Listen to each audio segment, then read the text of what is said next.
welcome you to video sessions of psychology classes. Today I'm going to discuss about, but before I start teaching, I request to all of you, please do like, share and subscribe our channel. Also press the bell icon so that you can get upcoming notifications regarding this e-learning YouTube channel, which would make you aware about upcoming videos. Dear students, figure है वो क्या बोलता है। चलिए, तो इसके जो mainly 4 symptoms होते हैं। डिप्रेशन के कितने सिम्टम्स होते हैं? 4 सिम्टम्स होते हैं। ठीक है, 4 तरीके के लक्षण होते हैं जिससे आप पता कर सकते हो कि आपके सामने जो इंसान है उसको डिप्रेशन है या नहीं है। पहला क्या है? Emotional symptom. ठीक है, वो सैडनेस फील करेगा, आशाविहीन फील करेगा, है ना, होपलेसनेस फील करेगा, हेल्पलेसनेस फील करेगा। ऐसा होता है ना, हमें समझ नहीं आ रहा कि हम किसका सहारा दें। गिल्ट फील करेगा, एम्प्टीनेस फील करेगा और वर्थलेसनेस फील करेगा। उसको ऐसा लगेगा जैसे उसको कोई वैल्यू ही नहीं है। ठीक है, और वो क्या फील करेगा? Emotionally disconnected from others. उसे ऐसा लगेगा जैसे वो इमोशनली किसी से भी कनेक्ट नहीं है। ऊपर ऊपर वो सबसे बात करेगा, पर एक होता है ना अपना, हम दिल से बात नहीं कर पा रहे किसी से, हम क्या फील कर रहे हैं वो नहीं बात कर पा रहे। ठीक है, turning away from other people. और जब कोई यदि आपसे बात करने की कोशिश करेगा भी तो या तो आप टॉपिक से बदल जाओगे या फिर आप दूसरे इंसान से बात करने लगोगे। ठीक है, ओके। सेकेंड क्या बोलता है? Cognitive symptom. इसमें क्या होगा? आपको कोई चीज सोचने में दिक्कत होगी, आप पेपर कॉन्सेंट्रेट नहीं कर पाओगे, है ना। You will be having problem of remembering things, वो चीज याद करने में आपको दिक्कत होगी। ग्लोबल नेगेटिविटी एंड पैसिमिज्म, मतलब आपको ऐसा लगेगा हर जगह बस गलत ही गलत हो रहा है। ठीक है, हर जगह आपको बस नकारात्मकता दिखाई देगी। सुसाइडल थॉट्स आएंगे, है ना, और प्रीऑक्यूपेशन विद डेथ, और आपको ऐसा लगेगा बस जीवन का अंत ही सब कुछ है। ठीक है, बिहेवियरल सिम्टम्स, आपके व्यवहार में क्या चेंजेस होंगे? डिजेक्टेड फेशियल एक्सप्रेशन, आप बहुत कोशिश करोगे हंसने की पर आप हंस नहीं पाओगे, आप बहुत कोशिश करोगे सबसे बात करने की पर आप कर नहीं पाओगे। आपके जो भी फेशियल एक्सप्रेशंस होंगे ना वो अजीब से हो जाएंगे। ठीक है, makes less eye contact, eyes downcast, आप जब किसी से बात करोगे तो या तो आप कम से कम आई कांटेक्ट करोगे या फिर आप उससे बात ही नहीं करोगे या फिर आप नीचे देखते रहोगे। ठीक है, स्माइल लेस ऑफन, जितना आप हमेशा हंसते थे उससे कम हंसोगे। Slowed movement, speech and gesture, आप बिल्कुल स्लो स्लो हो जाओगे, आपका हर काम बिल्कुल नीरस होगा। एक होता है ना एक्टिविटी शो करते हैं किसी चीज को लेकर, और एक होता है बस ऐसे ही काम किए जा रहे हैं। टीयरफुलनेस और स्पॉन्टेनियस एपिसोड्स ऑफ क्राइम, आपकी आंखों में कभी भी आंसू आएंगे। ठीक है, और ऐसा लगेगा कोई आपसे बात करे आप तुरंत रो दोगे। Spontaneous episodes of crime. ठीक है, loss of interest of pleasure in usual activities including sex, जो चीज आपको पसंद है करना, वो सारी चीजों में आप अपना इंटरेस्ट खो दोगे। खाने पीने में मन नहीं लगेगा, किसी से बात करने में मन नहीं लगेगा, टीवी शोज देखने में मन नहीं लगेगा। ठीक है, विड्रॉल फ्रॉम सोशल एक्टिविटीज, जो भी आपकी सोशल एक्टिविटीज होंगी उन सारी चीजों में आपका मन नहीं लगेगा। ठीक है, जैसे बोलते हैं ना आज हम स्कूल नहीं जा रहे या आज हम जॉब पे नहीं जा रहे। ठीक है, फिजिकल सिम्टम्स क्या होंगे? Changes in appetite resulting in significant weight loss और वेट गेन। आपका जो भूख होती है ना, एपेटाइट, उसमें परिवर्तन आ जाएगा। रिजल्ट क्या आएगा? या तो आपका वेट कम हो जाएगा या फिर वेट बढ़ जाएगा। होता है ना, या तो लोग बहुत कम खाते हैं या फिर खाते जाते हैं। या ठीक है, फिर ज्यादा खा लेते हैं। हाँ, इंसोम्निया हो जाएगा, अर्ली मॉर्निंग अवेकनिंग और ओवर स्लीपिंग, या तो आपको नींद बिल्कुल नहीं आएगी या फिर आप प्रॉपर सो ही नहीं पाओगे। पता चला 2 बजे नींद खुल गई, 3 बजे नींद खुल गई, या फिर पता चला आप 12 बजे तक सो रहे हो। ठीक है, weak but chronic aches in pain, एकदम से दर्द होगा आपको कहीं पर, सीने में भी हो सकता है, सिर में भी हो सकता है, कभी कभी पता नहीं चलता। ठीक है, डिमिनिश्ड सेक्सुअल इंटरेस्ट, आप अपने सारे इंटरेस्ट खो दोगे। ठीक है, इंटीमेसी के और फिजिकल रिलेशनशिप्स के। Loss of physical and mental energy, आपकी जो भी फिजिकल एनर्जी थी, मेंटल एनर्जी थी, वो सारी चीजें आप खो दोगे। ग्लोबल फीलिंग्स ऑफ एंजाइटी, आपको ऐसा लगेगा पूरी सोसाइटी में, ग्लोबली सब जगह चिंता ही चिंता है। और फिर आपको इतनी इतनी चीजों से दिक्कत होने लगेगी, पानी गिर गया आपको लगेगा ये भी बहुत बड़ी चिंता का विषय है, किसी और ने खाना नहीं खाया ये भी बहुत बड़ी चिंता का विषय है। ठीक है, आज गोपी बहू ने चने में, वो कुकर में चने नहीं चढ़ा पाई, ये भी चिंता का विषय है। मतलब आप सोच भी नहीं पाओगे। ठीक है, रेस्टलेसनेस, फिजिटी एक्टिविटी, ठीक है। आपको हमेशा बेचैनी महसूस होगी या फिर आपको लगता है हर काम बहुत जल्दी जल्दी हो जाए या फिर बिल्कुल ना, ठीक है। अंडरस्टैंडिंग मूड डिसऑर्डर, अब मूड डिसऑर्डर को समझने की कोशिश करेंगे तो इसको हम एक्सप्लेन कैसे कर सकते हैं। Why does depression often go away on its own, ऐसा क्यों होता है कि डिप्रेशन अपने आप ही जाता है, इसका कोई ट्रीटमेंट नहीं होता, ये बाय द टाइम अपने आप ही जाता है, ठीक है। पर इसका भी इलाज जरूरी है।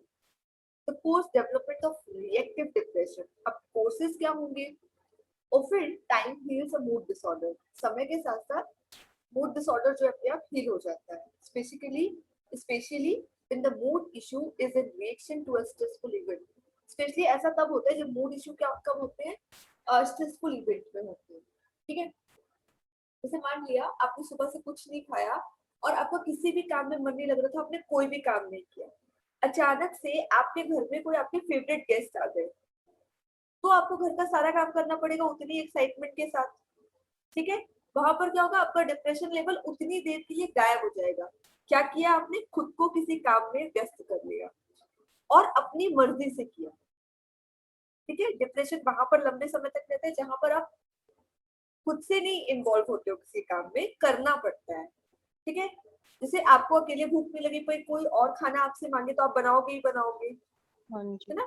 However, a significant proportion of people with major depressive disorder do not automatically or easily get better with time, ठीक है। बल्कि कभी कभी ऐसा भी होता है कि जो सिग्निफिकेंट प्रोपोर्शन होते हैं लोगों के, उनके साथ यदि एमडीडी है, मेजर डिप्रेसिव डिसऑर्डर है, तो वो अपने आप ठीक नहीं होगा, बट टाइम के साथ धीरे धीरे ठीक हो जाएगा, ठीक है। अब क्या होगा, सुसाइड एंड सेल्फ इंजरी, इस केस में आप क्या चीजें हो सकती है, तो सुसाइड करने की कोशिश करोगे या फिर आप सेल्फ हार्म की कोशिश करोगे, खुद को तकलीफ देने की कोशिश करोगे। हर साल 1 मिलियन से ज्यादा लोग,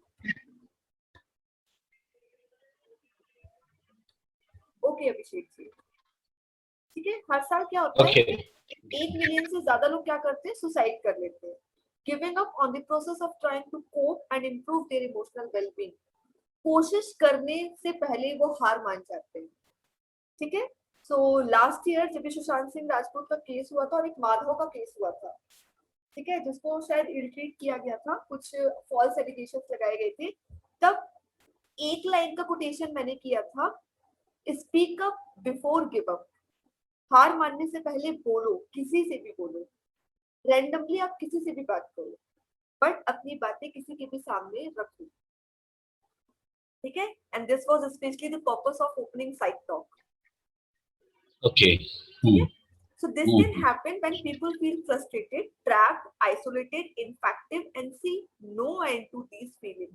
ऐसा कब होता है जब आप सुसाइड या सेल्फ इंजरी करने की कोशिश करते हो, ऐसा तब होता है जब आप कोशिश कर कर कर थक चुके होते हो, ट्रैप्ड हो जाते हो, आपको लगता है आप फंस चुके हो, आइसोलेट हो जाते हो, आपको लगता है आपकी बात कोई समझेगा नहीं, इनइफेक्टिव हो जाते हो, आपको ऐसा लगता है किसी चीज का आपके ऊपर कोई प्रभाव नहीं पड़ेगा, और जिन फीलिंग से आप अभी गुजर रहे हो उन फीलिंग का कोई एंड नहीं, ठीक है। Non suicidal self injury has other functions such as sending a message और सेल्फ पनिशमेंट, आप क्या करोगे, खुद को पनिश करने की कोशिश करोगे, खुद को पनिशमेंट देने के कई तरीके हो सकते हैं, आप खुश नहीं रहोगे, अधिकतर जो काम करना आपको अच्छा लगता है तो आप वो सारे काम छोड़ दोगे, सेल्फ बिट्रेयल एक तरीके से बोल सकते हैं, ठीक है। अंडरस्टैंडिंग मूड डिसऑर्डर, अभी भी हम मूड डिसऑर्डर को समझ ही रहे हैं, बायोलॉजिकल एस्पेक्ट्स एंड एक्सप्लेनेशन, जो बायोलॉजिकल एस्पेक्ट है वो क्या होंगे, evolutionary genetic brain, evolutionary genetic होंगे, और वो कहाँ पे होंगे, या तो आपके ब्रेन पर असर करेंगे या फिर आपकी बॉडी पर असर करेंगे, ठीक है। जब आपका मूड खराब होगा तब आपका ब्रेन भी अच्छे से काम नहीं करेगा, और जब आपका ब्रेन प्रॉपर इंडिकेशंस नहीं देगा तब आपकी बॉडी भी अच्छे से काम नहीं करेगी, ठीक है।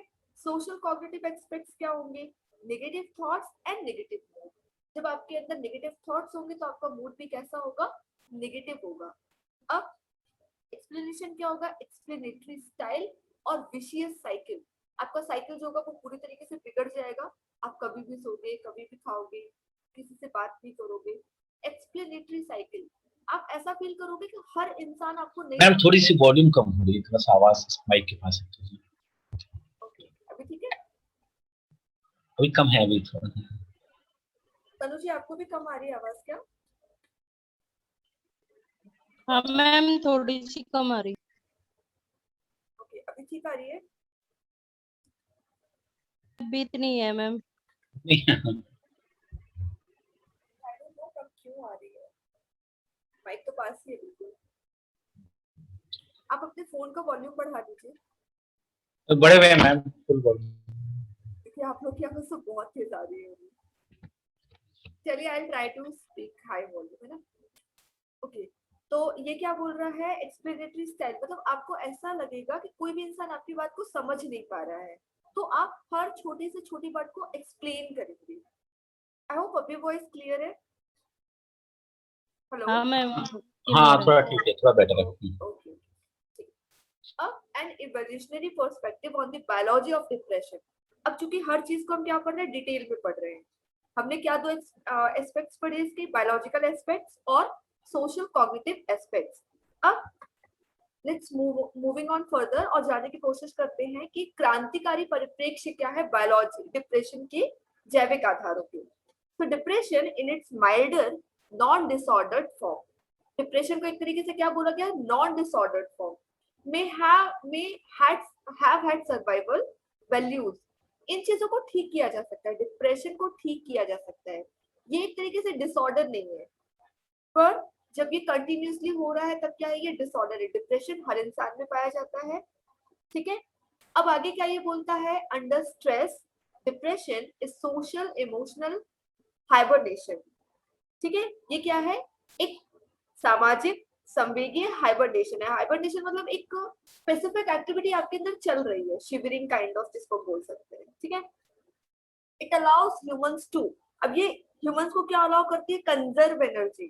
जो काम आप डेली कर रहे हो, यदि आप स्ट्रेस और डिप्रेशन में, तो वो काम आप मत करो, ठीक है। Avoid conflicts and other risk, जिस चीज से आपके अंदर डिप्रेशन आ रहा है उन सारी चीजों को आप वही रोक दो। लेट गो ऑफ अनअटेनेबल गोल, आप जो भी गोल अटेन करने वाले हो उनको आप छोड़ दो। टेक टाइम टू कंटेम्पलेट, अपने लिए टाइम दो, ठीक है। अब जेनेटिक्स क्या होंगे इसके, evidence of genetic influence on depression क्या क्या होंगे, DNA linkage analysis reveals depressed gene region, ठीक है। ट्विन एडेप्शन हेरिटेबिलिटी स्टडीज की, मतलब यदि ट्विंस जैसे होते हैं तो एक में डिप्रेशन है तो दूसरे में भी होगा। और डीएनए लिंकेज का मतलब है मम्मी या पापा में से किसी को डिप्रेशन था या होता है तो शायद बच्चों में हो जाए, ठीक है। ओके, अब ये हेरिटेबिलिटी एस्टिमेट्स है कि किस तरीके से होता है। अब ये कलर्स आप देख रहे हैं ना चार्ट में, ऑरेंज कलर मतलब बाइपोलर डिसऑर्डर, ये जब इस लेवल पे बढ़ता है तब ये डिसऑर्डर बनते हैं। Depression is a normal thing, पर जब वो एक प्रॉपर स्टेज, एक लेवल क्रॉस करता है, then it becomes to disorder. तो जब ये ऑरेंज लेवल क्रॉस कर रहा है मींस अबव 80%, तब ये क्या बन रहा है आपका बाइपोलर डिसऑर्डर। जब ये 70% को क्रॉस कर रहा है, 80% पर आकर रुक रहा है, तब ये आपका सिजोफ्रेनिया है, ठीक है। जब ये 60 पर आ रहा है तब ये एनोरेक्सिया नर्वोसा है, मतलब आपको भूख नहीं लग रही है, ठीक है। मेजर डिप्रेसिव डिसऑर्डर जब ये 40 क्रॉस 30 और 40 के बीच में है, जब ये जीएडी बन रहा है, यानी कि ये 20 और 30 के बीच में है, 20 से थोड़ा पास। अब क्या होगा, जो heritability of various psychological disorders होंगे उनमें क्या होगा कि रिसर्चर्स जोसेफ बेनवेउ, Dimitri Davidov and Kenneth Kendler 2011 में इन्होंने क्या कहते हैं कि एक्सेजरेटेड डाटा दिया था from studies of identical and fraternal twins, ठीक है, to estimate the heritability of bipolar disorder. कि मतलब यदि ट्विन्स होते हैं तो उनमें ये सारी बीमारियां यदि एक में है तो दूसरे में भी हो सकती है, ठीक है। ब्रेन में ये किस तरीके से इफेक्ट करेगा, brain activity is diminished in depression and increased in mania, ठीक है। जब एक्टिविटी, कोई ब्रेन एक्टिविटी डिप्रेशन के थ्रू डिमिनिश हो रही है, खराब हो रही है, तब ये क्या कहाँ बढ़ रही है, मेनियक में बढ़ रही है, ठीक है। ब्रेन स्ट्रक्चर क्या होंगे, smaller frontal lobes in depression and fewer axon in bipolar disorder. Brain structure आपका कैसा होगा, जो आपका फ्रंटल लोब होता है ब्रेन का आगे का हिस्सा, वहां पर डिप्रेशन होता है, ठीक है। और इसके जो कुछ अक्ष होते हैं, कुछ फीवर एक्सॉन्स होते हैं, वहां पर क्या होता है, बाइपोलर डिसऑर्डर होता है। ब्रेन सेल कम्युनिकेशन, जिसको हम क्या बोलते हैं, न्यूरोट्रांसमीटर। ब्रेन सेल कम्युनिकेशन को हम क्या बोलते हैं, neurotransmitter. Brain cell communication को हिंदी में क्या बोलेंगे, मस्तिष्क कोशिका संचार। ठीक है, ओके। मोर नोरपाइनेफ्राइन अराउजिंग इन मेनिया।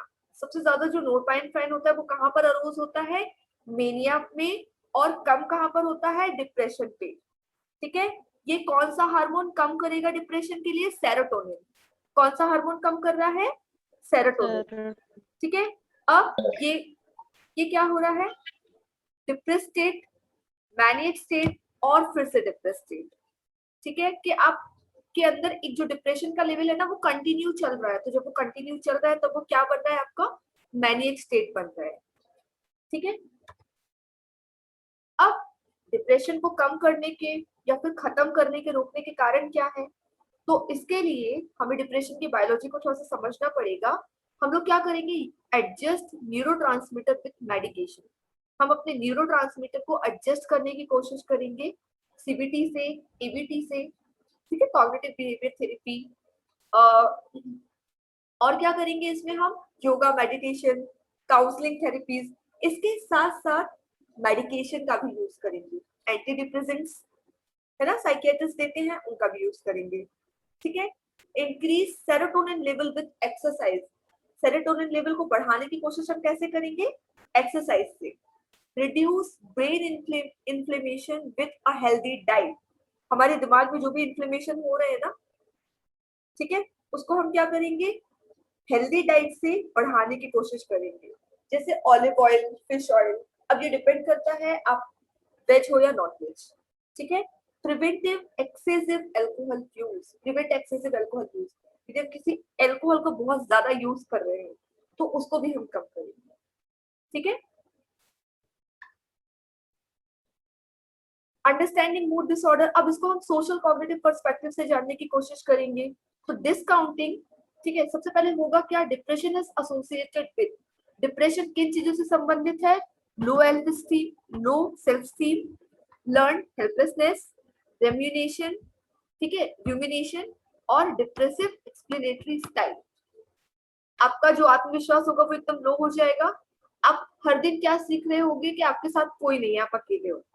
ठीक है, र्यूमिनेशन का क्या मतलब होगा, आपको लग रहा है कि अब चीजें यहाँ से शुरू होंगी।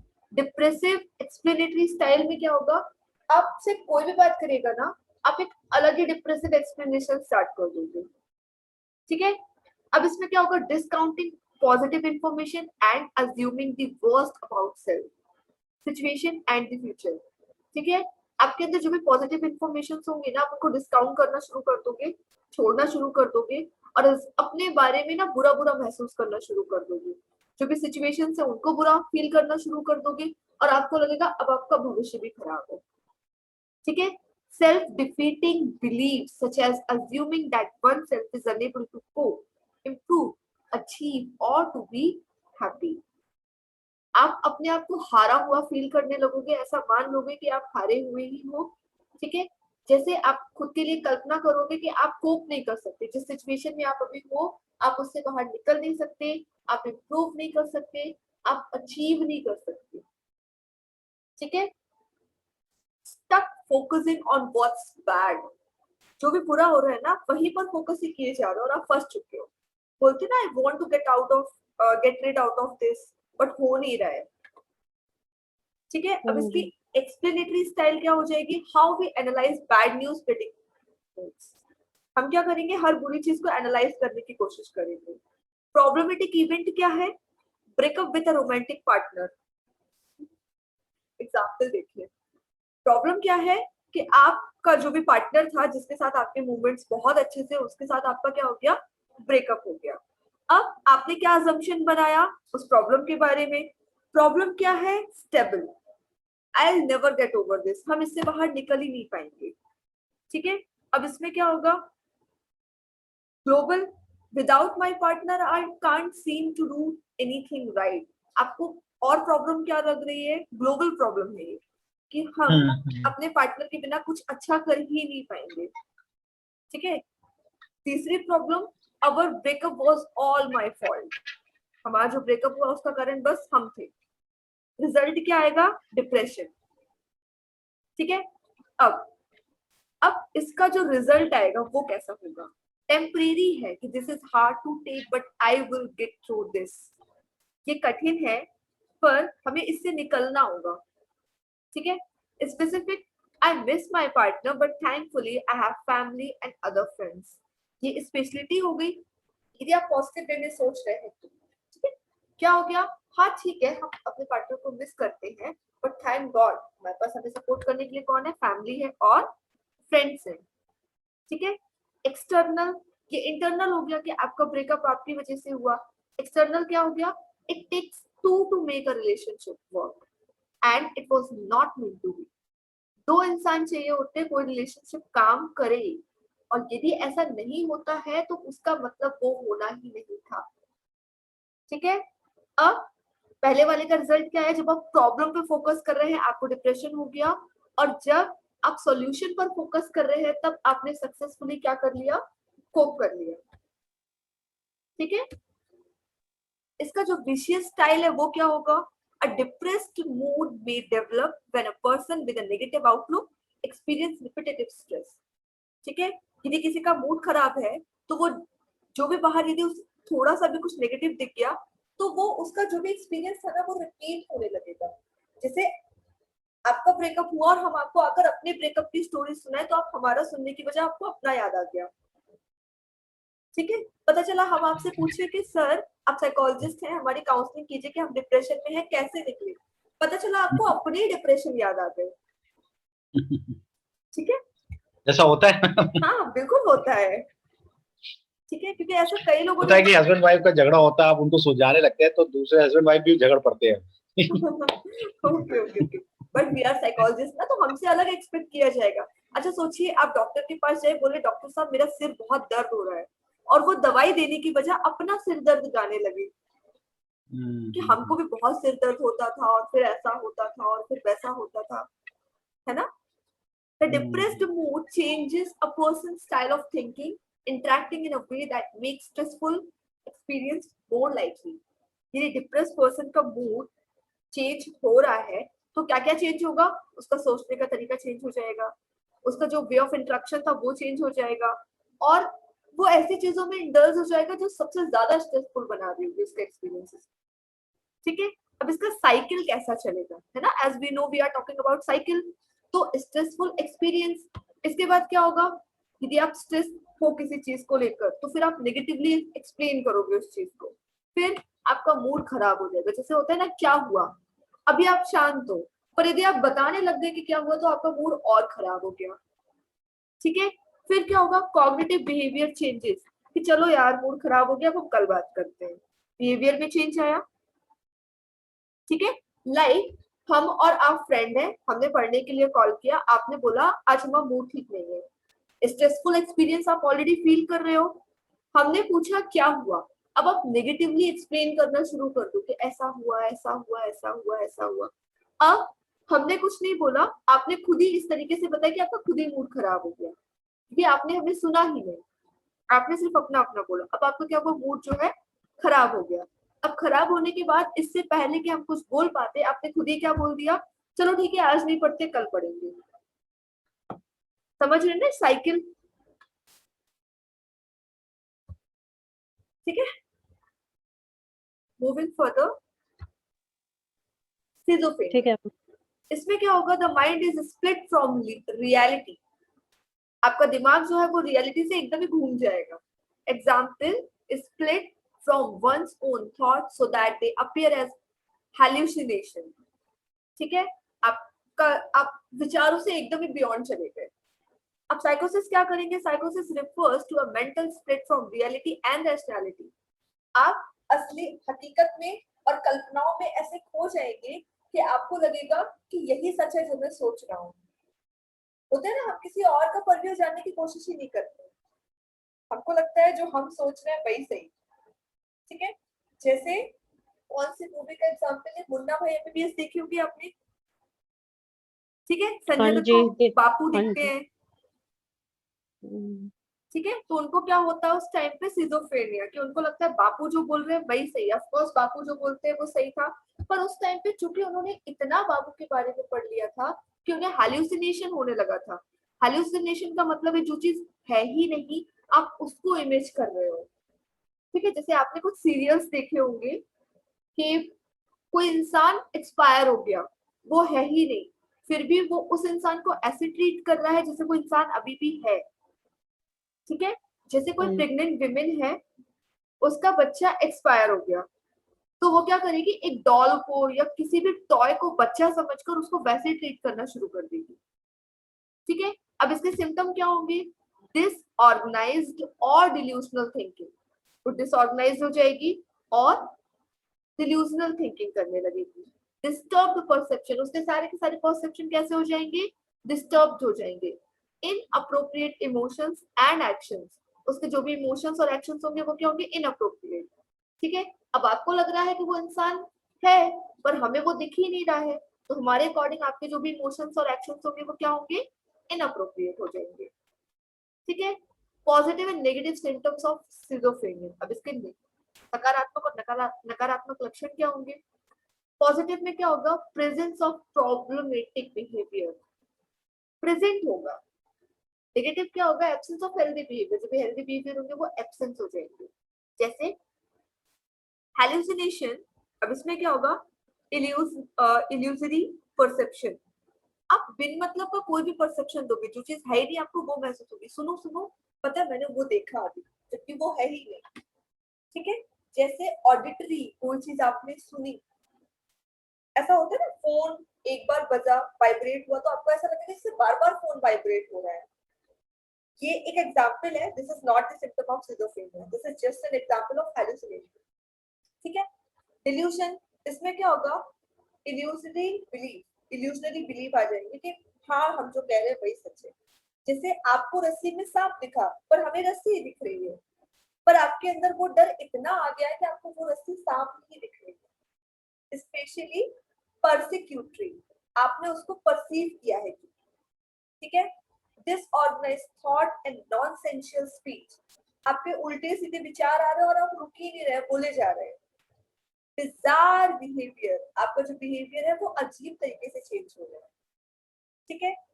फ्लैट अफेक्टिव, अब इसमें क्या होगा, फ्लैट अफेक्ट्स, ये एब्सेंस है, कुछ है ही नहीं फिर भी आपको चीजें महसूस हो रही।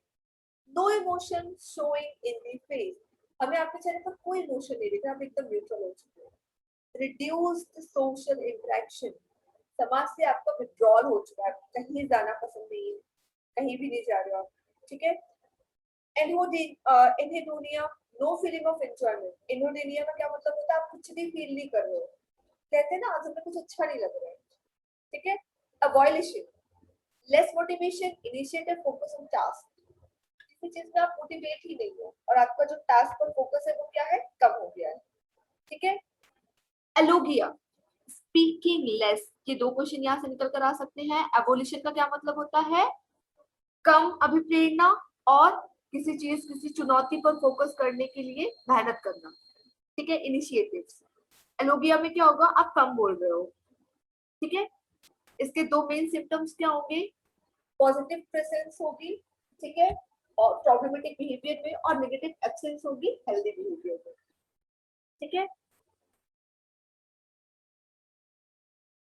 अब और क्या क्या होगा, कोई चीज सोचने में और बोलने में आपको समस्या होगी। डिसऑर्गेनाइज्ड स्पीच, आपका जो बात करने का तरीका होगा ना वो डिसऑर्गेनाइज्ड हो जाएगा, ठीक है। जैसे वर्ड सलाद, ठीक है, ऑफ लूजली एसोसिएटेड फ्रेजेस, जैसे सलाद को आपने कुछ भी बोल दिया, कुछ भी उल्टा सीधा बोल दिया, ठीक है। बोलते ना आप कुछ बोलने की कोशिश कर रहे होते हैं कुछ निकल जाता है, दैट मीन्स यदि कोई पर्सन मर्मरिंग नहीं करता है, स्टिमर नहीं करता है बोलते टाइम, और बहुत अच्छे से बात करता है, और जनरली जब आप उससे बात कर रहे हो तो उसका जो बात करने का तरीका है वो डिसऑर्गेनाइज्ड है, तो वहां पर क्या हो रहा है, वो डिप्रेस है, ठीक है। अब डिस्क्लेमर है यहाँ पर, जल्दी जल्दी बोलते समय शायद आपको ऐसा फील होता हो कि मेरी स्पीच में थोड़ी सी डिसऑर्गेनाइज हो जाती है, वो इसलिए क्योंकि बहुत स्पीड में कवर करना है, बहुत जल्दी चीजें कवर करना है, तो हो सकता है बात करते समय थोड़ा बहुत स्पीच डिसऑर्गेनाइज हो जाए, that doesn't mean I am depressed, ठीक है, I am not depressed at all, ठीक है, ओके। इल्यूजन में क्या होगा, इल्यूजनरी बिलीव्स आ जाएंगे, इल्यूजरी, ठीक है, इसको हम इल्यूजनरी भी स्पेल कर सकते हैं। Often desire and not just mistaken, आवाज आ रही है ना, often desire and not just mistaken, most common are delusional of grandeur and of persecution, ठीक है। अब क्या होगा, जनरली जो डिजायर्स होते हैं उसमें क्या होता है, बहुत अजीब सी गलती हो जाती है, सिर्फ गलती नहीं होती, डिजास्टर बोलते हैं ना, you did a blunder mistake, ठीक है, आप सोच कुछ रहे हो, बोल कुछ रहे हो। प्रॉब्लम्स विद सिलेक्टिव अटेंशन, कोई चीज अटेन करने में आपको दिक्कत होगी, चयनात्मक अवधान पढ़ा था हम लोगों ने, selective attention. Difficulty filtering thoughts and choosing which thoughts to believe and to say out loud, तो आप बहुत सारी चीजें सोच रहे होते हो, बोलने से पहले हम सोचते हैं ना, तो आपको सोचना पड़ता है इनमें से क्या बोले और क्या ना बोले, ठीक है। सिजोफ्रेनिया सिम्टम्स, इसके सिम्टम्स क्या होंगे, डिस्टर्ब परसेप्शन हो जाएगा, या तो मैं बुरा हूँ या फिर तुम बुरे हो। तो जो लोग सिजोफ्रेनिया से ग्रसित होते हैं वो क्या एक्सपीरियंस करते हैं, हैलुसिनेशन, जो चीज नहीं है वो उसको भी महसूस कर रहे हैं, कोई चीज आपने बोली नहीं है हमने ऐसे ही समझ ली कि आपके कहने का मतलब यही था। सबसे ज्यादा हैलुसिनेशन का होता है वॉइस में, कोई नहीं सुन रहा है फिर भी आप बोल रहे हो, फिर कोई नहीं बोल रहा है फिर भी आप सुन रहे हो, ठीक है, जैसे आप अपसेट हो। Hallucination can also be visual, olfactory, smell, tactile touch और गेस्ट्री एंड टेस्ट, ये किसी भी तरीके का हो सकता है। होता है ना कभी कभी खाने में नमक कम है पर किसी को नहीं लग रहा है, आपको लग रहा है। Inappropriate emotion में क्या होगा, odd and socially inappropriate response such as looking bored and amused while hearing of death, जैसे होता है ना, क्या बोले हमें समझ नहीं आ रहा है, आप अंदर से सैड हो पर आपको आंसू नहीं आ रहे हैं, नहीं समझ में आ रहा है क्या बोल रहे हैं। फ्लैट इफेक्ट में क्या होगा, आपके facial body expression is flat, कोई विजिबल इमोशन कंटेन नहीं होगा, जैसे शॉक्ड हो गए, ठीक है। Impaired perception of emotion including not reading other intention and feeling, कि कोई आपके सामने बात कर रहा है और आप उसको बिल्कुल ही नहीं सुन रहे हो। एक्शन और बिहेवियर में क्या इनअप्रोप्रिएशन होगा, इसमें भी ऑड और सोशली इनअप्रोप्रिएट बिहेवियर होगा, जो क्या होगा इन सिम्टम से निकल कर आएगा, जैसे एरर इन सोशल परसेप्शंस, कुछ लोग क्या बात कर रहे हैं आप उसको परसीव भी नहीं कर पा रहे हो। डिसऑर्गेनाइज्ड अनफिल्टर्ड थिंकिंग, ठीक है। डिल्यूजन्स एंड हैलुसिनेशंस, ठीक है, आपके अंदर भ्रम और विभ्रम जैसी स्थिति पैदा हो रही है कि आपको नहीं समझ में आ रहा है क्या करना है। बॉडी एग्जिबिट, बॉडी क्या सिम्टम शो करेगी, repetitive behaviour such as rocking and rubbing, आप बार बार अपने हाथ रब कर रहे हो, बार बार कान खुजा रहे हो, बार बार सिर में, होता है ना, समझ नहीं आ रहा है क्या करना है। कैटेटोनिया, कैटेटोनिक बिहेवियर क्या होता है, such as sitting motionless and unresponsive for hour, एक जगह पर कई घंटों तक बैठे ही बैठे हैं, ठीक है। Onset and development of schizophrenia, अब इसमें क्या होगा, ऑनसेट में क्या होता है, typically schizophrenic symptoms appear at the end of adolescence and in early adulthood, ये या तो आपकी जो वयस्क अवस्था युवावस्था उसमें बिल्कुल एंड में देखने मिलेंगे, या जब आप उस स्टेज पर आ रहे हो तुरंत देखने मिल जाएंगे। Later for women then for men, women में बाद में देखने को मिलते हैं, इनकी अपेक्षा मेन की अपेक्षा। प्रिविलेंस, इसमें क्या होगा, इसमें क्या होगा, nearly 1 in 100 people develop schizophrenia slightly more than women, ठीक है। मेन में ज्यादा सिजोफ्रेनिया पाया जाता है क्योंकि वो अपनी बात विमेन की अपेक्षा कम रख पाते हैं किसी के सामने, क्योंकि उनको एक होता है ना, हमें स्ट्रॉन्ग दिखना है सबके सामने। डेवलपमेंट क्या होता है, this course of schizophrenia can be acute, reactive और क्रॉनिक, जब बहुत समय तक आप किसी से बात नहीं करोगे और जब आप एकदम से बात करते हो तो अपनी सारी फीलिंग्स बोल देते हो। कोर्स ऑफ सिजोफ्रेनिया, अब इसका जो कोर्स है वो क्या होगा, रिएक्शंस क्या होंगे, अक्यूट होंगे, तुरंत आप चीजों को बोलोगे। रिएक्शन टू स्ट्रेस, या तो स्ट्रेस निकल कर आएगा। Some people develop positive symptoms such as hallucination, recovery is likely, ठीक है, आप धीरे धीरे चीजों को दूर करने की कोशिश करोगे।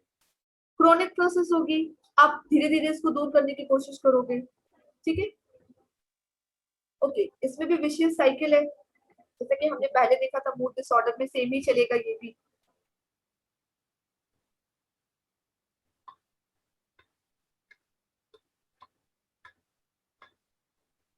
ठीक है, अब इसके सब टाइप क्या है, सिजोफ्रेनिया के टाइप क्या है, तो इसमें क्या क्या होगा, पैरानॉइड, आपको संभ्रांति महसूस होगी, आपको लगेगा जो किया है मैंने ही किया है, ठीक है, हमारे घर का जो भी उद्धार हो रहा है उसको बस हम ही कर रहे हैं, हम नहीं होते तो पता नहीं घर का क्या होता, ठीक है। जैसे प्रेसिडेंट सर को लगे कि भारत में जो कुछ हो रहा है वही कर रहे हैं, अब ये जब नेगेटिव होगा ना तो उनको लगेगा कहीं पर बाढ़ आई वो भी उनकी वजह से आई, कहीं पर अर्थक्वेक आया वो भी उनकी वजह से आया। अच्छी अच्छी चीजें आपकी वजह से हो रही है वो तो एक अलग चीज है, पर बुरी बुरी चीजें जो हो रही है वो भी आप ही की वजह से हो रही है, ठीक है। Plagued by hallucination, often with negative messages and delusion, both grandiose and persecutory. ठीक है। Disorganized primary function are flat effect, incoherent speech and random behavior. आपका जो भी random behavior होगा उसमें changes आपको मिलेंगे, flat effect हो जाएगा, ठीक है। Catatonic behavior में क्या होगा, catatonic personality जो है schizophrenia, इसमें क्या होगा, rarely initiating or controlling movement, copies other speech and action. आप खुद क्या हो उसको आप बिल्कुल भूल जाओगे, आप दूसरे इंसान को फॉलो करने लगोगे, इसलिए कि उसको ये ना लगे कि आप यूनिक बिहेव कर रहे हो। अनडिफरेंशिएटेड, अब इसमें कुछ भी हो सकता है, बहुत सारे सिम्टम्स हो सकते हैं, ठीक है।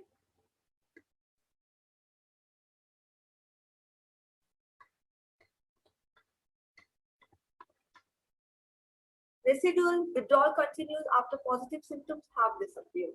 जैसे ही आपको लगेगा आप पॉजिटिव नहीं हो आप तुरंत उस जगह से हट जाओगे, ठीक है। अब इसमें होता क्या क्या है सिजोफ्रेनिया में, दिमाग में जो भी चल रहा है ना, सिजोफ्रेनिया को कब बनता है, तो जो भी अबनॉर्मल ब्रेन स्ट्रक्चर और एक्टिविटीज होती हैं वहां से शुरू होता है। जब बहुत सारे डोपामाइन होते हैं ना, दिमाग में बहुत सारी चीजें चल रही है, समझ नहीं आ रहा है क्या करना है, like D4 receptors, dopamine, D मतलब डोपामाइन है यहाँ पर, ठीक है। D4 receptors help to explain paranoia and hallucination. ये जो D4 रिसेप्टर्स है ये एक्सप्लेन करते हैं कि पैरानोया और हैलुसिनेशन क्या है। पैरानोया मतलब संभ्रांति और हैलुसिनेशन मतलब विभ्रम, ठीक है। Okay, it's like taking amphetamine overdose all the time, जिससे आपको लग रहा है शराब पीकर आपको कोई भी बुरे थॉट नहीं आ रहे, आपको सब अच्छा अच्छा लग रहा है, तब आप कोई भी एक अल्कोहल लेना शुरू कर दोगे। And amphetamine is a pill, kind of pill, ठीक है, which is used in medication, ठीक है। जब आपको लगेगा कि हाँ अब तो आपको सब अच्छा अच्छा लग रहा है, कोई भी हेलुसिनेशन नहीं हो रहा, आप सब ठीक फील कर रहे हो, तब आप ओवरडोज लेने लगो हर बार, ठीक है।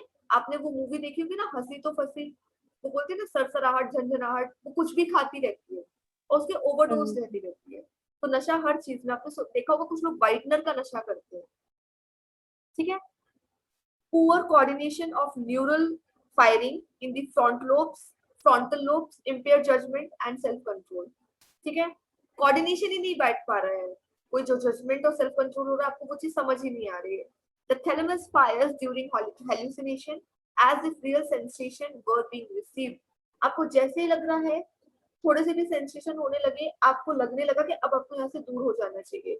और जो हेलुसिनेशन है ये फील कौन करेगा, आपकी थैलेमस ग्लैंड, ठीक है। जो इम्प्योर जजमेंट और सेल्फ कंट्रोल है वो कहाँ से स्टार्ट होगा, आपकी फ्रंटल लोब से, अक्ष पटल जिसको हम बोलते हैं, ठीक है। There is a general shrinking of many brain, आपके दिमाग में बहुत ज्यादा श्रिंकिंग होने लगेगी इन कनेक्शन बिटवीन देम, आप कनेक्ट नहीं कर पाओगे चीजों को, ठीक है। कहते हैं ना एब्सेंट माइंडेड, आप यहाँ हो पर आपका मन कहीं और है, ठीक है। अंडरस्टैंडिंग सिजोफ्रेनिया, अभी भी हम इसको समझ ही रहे, तो are the biological risk factor affecting early development, क्या जो बायोलॉजिकल रिस्क फैक्टर है वो आपके जो अर्ली डेवलपमेंट है उसको इफेक्ट करते हैं।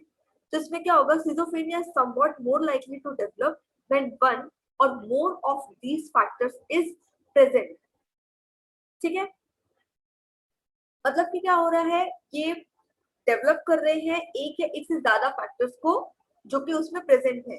क्या होगा, लो बर्थ वेट, ठीक है, maternal diabetes, older paternal age, famine, oxygen deprivation during delivery, maternal virus during mid pregnancy, ठीक है, इंपेयरिंग ब्रेन डेवलपमेंट। ये सारी चीजों से आपका विकास जैसे शुरू हो रहा है ना, विकास की अवस्था जैसे शुरू हो रही है ना, ये वहां से शुरू हो जाएगा, ठीक है। Okay, schizophrenia is more likely to develop in babies born, जब बच्चे पैदा होते हैं ना तो उनमें सबसे पहले ये डेवलप होता है, क्योंकि कहाँ से इफेक्ट हो रहा है, बायोलॉजिकल रिस्क फैक्टर, ये स्टार्टिंग से ही स्टार्ट हो रहा है ना। यदि मम्मी को डायबिटीज है तो शायद बच्चों में इसके लक्षण हो सकते हैं। ओल्डर पैटर्नल एज, जो आपकी वो कंसेप्शन की एज है वो बहुत ज्यादा हो गई, पता चला 50 साल के पेरेंट्स हैं और उनका बच्चा जस्ट अभी अभी हुआ है, तो वो जो एज डिफरेंस है वो बहुत ज्यादा हो जाएगा। फिर माई फैमिलीज में बहुत ज्यादा चल रहा है, ऑक्सीजन डेप्रिविएशन हो रहा है डिलीवरी के टाइम पर, या कोई भी मैटरनल वायरस चल रहा है मिड प्रेगनेंसी, ठीक है।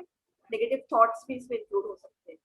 During and after flu epidemic, जो भी पेंडेमिक्स होते हैं ना उस कंडीशन में, जैसे अभी ये जो पेंडेमिक्स चल रहा है ना, अभी भी पेंडेमिक खत्म नहीं हुआ है, चल ही रहा है। इस ड्यूरेशन में जो भी बच्चे होंगे ना, कुछ सालों बाद आप देखिएगा उनमें आपको इफेक्ट देखने मिलेगा, ठीक है। जैसे जब भोपाल गैस मिथाइल आइसोसाइनाइड हुआ था भोपाल में, भोपाल गैस कांड, आज भी जब वहां बच्चे होते हैं ना तो उनके मेंटल और फिजिकल इफेक्ट देखने मिल जाते हैं, कम हो रहे हैं धीरे धीरे पर फिर भी मिल जाते हैं। इन डेंसली पॉपुलेटेड एरियाज, बहुत ज्यादा जहाँ पर जगह होती है वहां पर भी ऐसी चीजें हो सकती है, लाइक मेट्रो सिटीज, ठीक है। A few months after flu season, यदि कोई फ्लू का सीजन चल रहा है तो शायद कुछ समय बाद, after mothers had the flu during the second trimester और had antibodies showing viral infection, यदि मम्मी को कोई इन्फेक्शन वगैरह है मदर को, ठीक है। ओके, लेसन क्या है, get flu shots with early fall pregnancies, flu shots लेते रहना चाहिए, है ना। लाइक आप लोग भी वैक्सीनेशन करवा चुके होंगे, अभिषेक जी तो करवा चुके भी, बताया था उन्होंने, है ना। ओके, अब जो जेनेटिक रिस्क फैक्टर्स हैं, बायोलॉजिकल फैक्टर्स पढ़े, अब जो जेनेटिक फैक्टर्स हैं वो क्या होंगे, ये भी सिमिलर ही होते हैं आइडेंटिकल ट्विन्स में या फिर पैटर्नल ट्विन्स में, ठीक है। ये ग्राफ है कहाँ पर किस तरीके से हो सकते हैं, वेल इंडियन ग्राफ यहाँ पर उतना नहीं है क्योंकि यहाँ के लोगों को उतना नहीं होता, ये विदेशी बीमारियां ज्यादा एक तरीके से, ठीक है। या फिर यहाँ पर होता भी है तो हम लोग साइकोलॉजिस्ट के पास जाने से पहले कहाँ जाना पसंद करते हैं, बाबा जी के पास, अब वो डाटा तो बनाएंगे नहीं, ठीक है। genetic factors, if one twin has schizophrenia, the other chance of the other one also having it are much greater if the twins are identical, यदि बच्चे आइडेंटिकल हैं और एक में schizophrenia है तो होता है कि दूसरे में भी हो जाए, ठीक है। having adoptive sibling, यदि आपने बच्चों को एक साथ अडॉप्ट किया है, ठीक है, एक साथ के बच्चे हैं लगभग, और parents with schizophrenia does not increase the likelihood of developing schizophrenia, कोई आपने ऐसा बच्चे ही अडॉप्ट किया है, ठीक है। जेनेटिक और पैटर्नल कॉज क्या होंगे, even in identical twins genetics do not fully predict schizophrenia, जरूरी नहीं है कि हो ही, कुछ लक्षण होते हैं, हो सकता है, ठीक है। This could be because of environmental differences, environmental differences में भी ऐसा होता है ना, जब कोई मेंटल ट्रॉमा से गुजरा तो उसको बोलते हैं उसको आप कुछ समय के लिए बाहर की हवा खिलाइए, इसका क्लाइमेट चेंज होना चाहिए, ठीक है। First difference, twins in separate placement, ठीक है, बच्चे अलग अलग हैं, वहां से भी डिफरेंसेस हो सकते हैं, जैसे नो schizophrenia और schizophrenia क्या हुआ है, माइंड चेंज हो रहा है, ठीक है। only one of two twins has the enlarged ventricles seen in schizophrenia, दो में से एक बच्चे को हो सकता है कि वेंट्रिकल्स देखने मिल जाए, ठीक है। even if maternal flu during the second trimester doubles the risk of schizophrenia, this means only 2% of these babies develop the disorder, यदि वो जो एज चल रही थी, कंसेप्शन टाइम जो चल रहा था, उस टाइम पे यदि मम्मी को कोई फ्लू वगैरह भी है, उस टाइम पे यदि कोई दूसरा बच्चा होता है उसको schizophrenia के लक्षण हो सकते हैं पर बहुत कम, ठीक है। जेनेटिक्स में डिफरेंशिएट दीज 2%, जेनेटिक्स में जरूर हो सकता है कि 2% ऐसा हो, यानी कि 98% अभी भी इस चीज से फ्री है।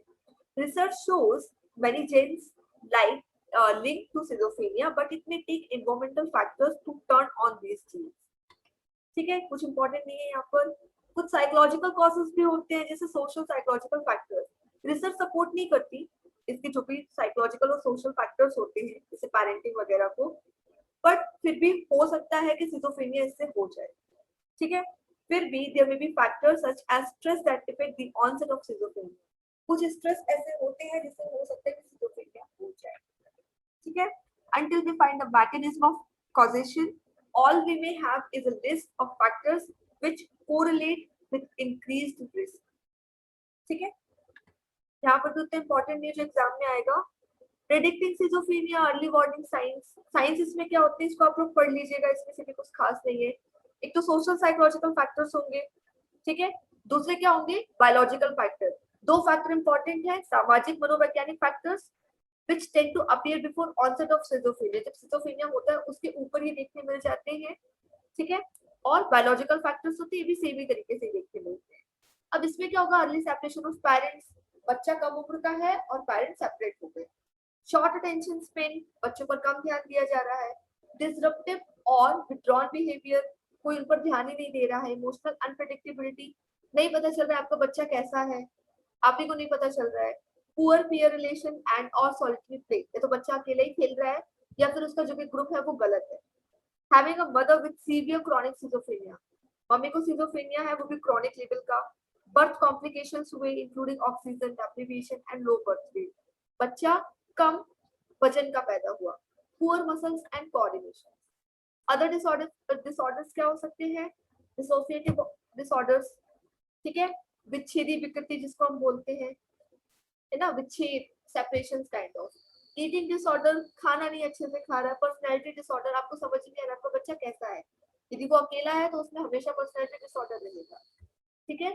और जो आपको सिजोफ्रेनिया है वो ईटिंग डिसऑर्डर से क्या रहेगा, कोरिलेट। डिसोसिएटिव डिसऑर्डर में क्या होगा, ये रेफर करेगा सेपरेशन ऑफ कॉन्शियस अवेयरनेस को थॉट से, अलग करेगा, मेमोरी को अलग करेगा, बॉडीली सेंसेशन को अलग करेगा, फीलिंग को अलग करेगा। मतलब आप जो महसूस कर रहे हो उसको आप अपनी पहचान बनाना नहीं चाहते। कोई भी इंसान ये नहीं चाहेगा कि दुनिया उसको वीक आइडेंटिफाई करे, ठीक है। Dissociation can serve as a psychological escape.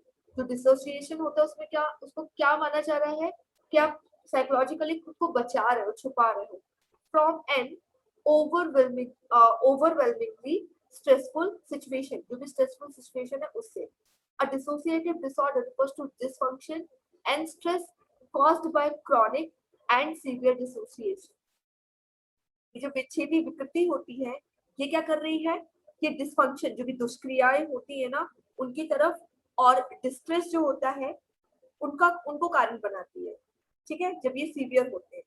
अब इसमें क्या होगा, डिसोसिएटिव अमनेशिया, भूल जाओगे आप चीजों को।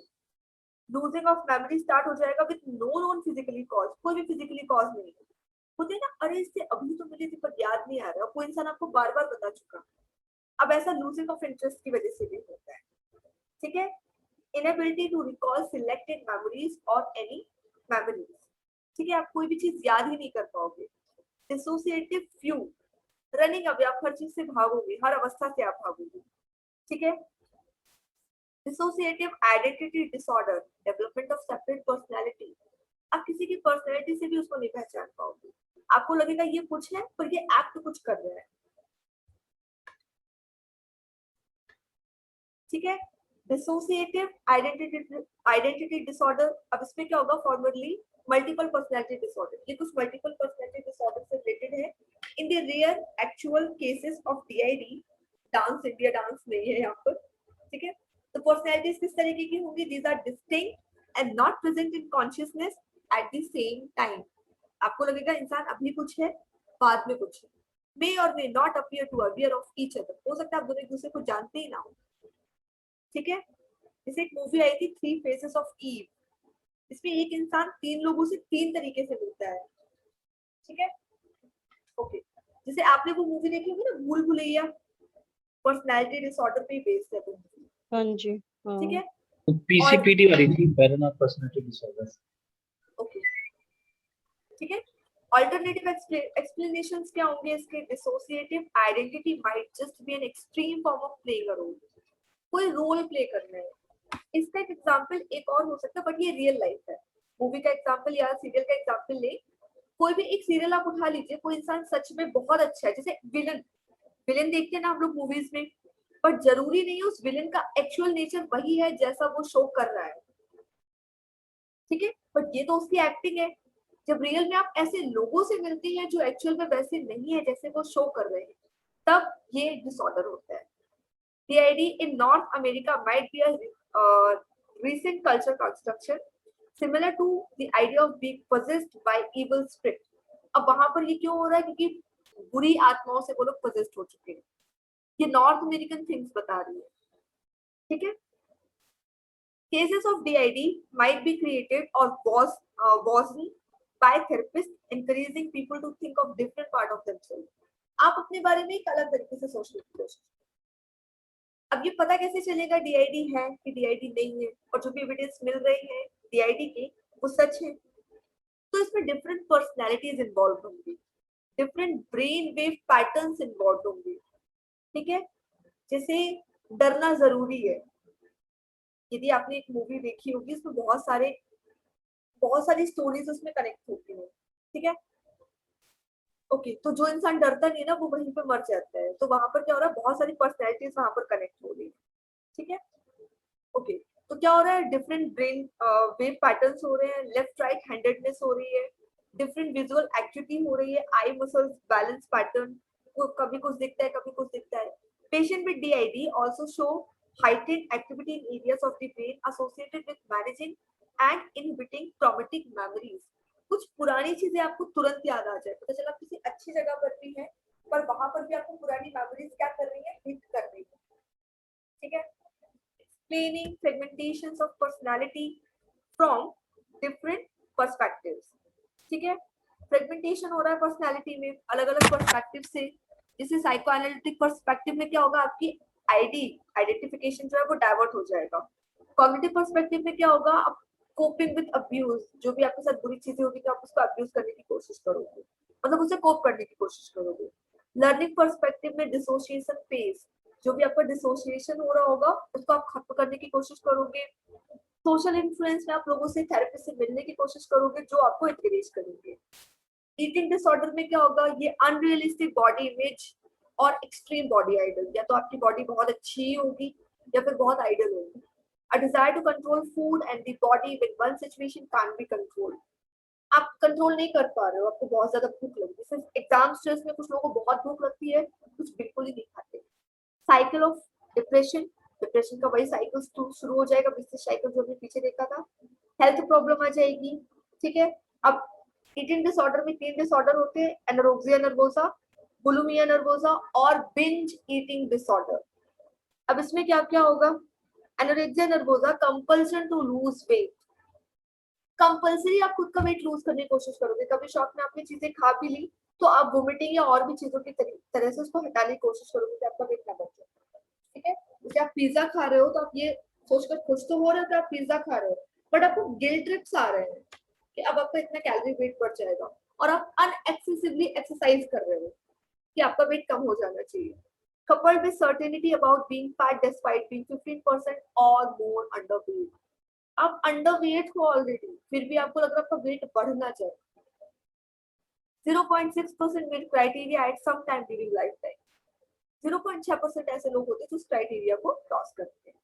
बुलिमिया नर्वोसा में क्या होता है, compulsion to binge eating large amounts fast, then purge by losing the food through vomiting, laxatives and extreme exercise। ये वही चीज है कि आप एक्सरसाइज करने की कोशिश करोगे एक्सेसिवली, ठीक है, खाली उसको कंट्रोल नहीं कर पा रहे हो, ठीक है। ओके, बिंज ईटिंग डिसऑर्डर में क्या होगा, कंपल्शन टू बिंज, सेम चीज है, followed by guilt and depression, इसमें आपको गिल्ट और डिप्रेशन भी होगा कि आप खाने से कुछ रोक भी नहीं पा रहे हो। ये 2.8% लोगों में देखने मिलता है, ठीक है। जो होता है ना, कुछ लोग कीटो डाइट करते हैं, ऑलरेडी कम है, कुछ है ही नहीं उनके शरीर में, फिर भी वो कीटो डाइट करते हैं। Family factors, having a mother focused on her weight and on child's appearance and weight, mummy खुद के वेट पर भी कंट्रोल कर रही है और बच्चा थोड़ा सा कुछ एक्स्ट्रा खा ले, मोटे हो जाओगे मत खाओ। Negative self evaluation in family, आप फैमिली में खुद को नेगेटिवली सेल्फ इवैल्यूएट कर रहे हो। For bulimia in childhood, obesity runs in the family, obesity आपके अंदर आ रही है, होते हैं ना छोटे बच्चे बहुत गोलू गोलू होते हैं, बाद में वो अपना वेट कंट्रोल करते हैं। For anorexia in family are competitive, high achieving and protective. Anorexia में क्या होता है, जब देख रहे आपकी मम्मी फिट है तो ये आपके ऊपर एक प्रेशर होगा, आपको भी फिट होना है, ठीक है। कल्चर फैक्टर्स क्या होते हैं, unrealistic ideals of body appearance, आप लोगों को देखते हो आपको लगता है नहीं आपको भी वैसे ही होगा। पर्सनालिटी डिसऑर्डर, पर्सनालिटी डिसऑर्डर, अच्छा, unrealistic ideals of body appearance मतलब अपने जो पेरेंट्स होंगे ना आपके या हमारे, मतलब हमारे तो नहीं है, आप लोगों के या और भी जो बड़े पेरेंट्स होंगे उनकी बात हम कर सकते हैं, एजेड जो होंगे बहुत ज्यादा एज के, उनको उनके बच्चे कितने भी गोलू गोलू क्यों ना हो, उनको उनके बच्चे हमेशा दुबले पतले कमजोर दिखेंगे, ठीक है। स्लिम वाला जो पैट फॉर्मूला है ना वो उन पर अप्लाई ही नहीं होगा। आप स्लिम हो नहीं, आपको खाने ही नहीं मिलता यदि आप स्लिम हो तो, ठीक है। और यदि आप गोलू बोलो तो आप बहुत ज्यादा खाते पीते घर के हो। ये सारी चीजें जो सेल्फ जजमेंट होता है ना तो वो स्टार्ट हो जाता है। तो ये क्या करता है, आपको सेल्फ प्रेशराइज करता है। पर्सनैलिटी डिसऑर्डर में क्या होगा, these disorders are enduring patterns of social and other behavior that impair social functioning। ये आपकी जो भी सामाजिक प्रक्रिया होगी ना उसको इफेक्ट करेगा। अब इसमें 3 क्लस्टर होंगे या फिर 3 कैटेगरीज होंगी। क्या क्या होंगी, एनएक्सियस एग्जांपल अवॉइडेंट पर्सनैलिटी डिसऑर्डर, ठीक है, ruled by fear of social rejection, आप जाओगे ही नहीं किसी के सामने।